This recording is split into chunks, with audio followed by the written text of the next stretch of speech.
Pajba baro, kani kalong kajingpyntip kabadon kam.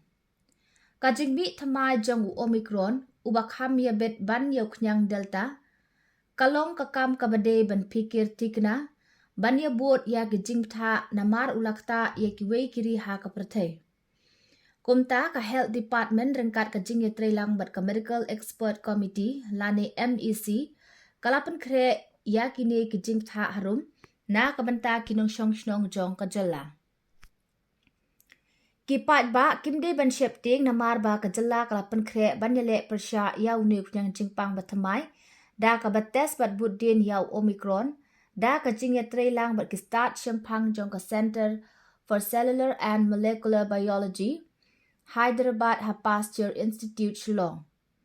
Katnat bapet ya kakot kakya kalapan kre baha bakinyale persya ya kinu ki jingja ha kabiade bat u Omicron. Labatha ru ikibreu ki badai banyo e katika bakin shim tika no namar nakiskor jingtip lane data lapen shisha ba ka jing ai tika kalapan duna ya ka jingta u COVID.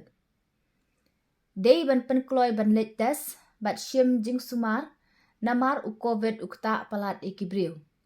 Kalong kabadon kam namar kata bandang yedeng ya ki jingdak mut shentur lane ki mas dang yai pencengai iwei na iwei bat bansait kti barabor.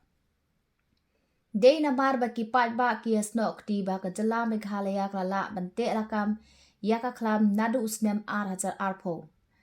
Te kat ba une usnem arpwe ulajan kut ngakar pat iwei pa iwei ba kinyakit kya kum balale mennam wei kum juru ha kane ka ayom lekmen.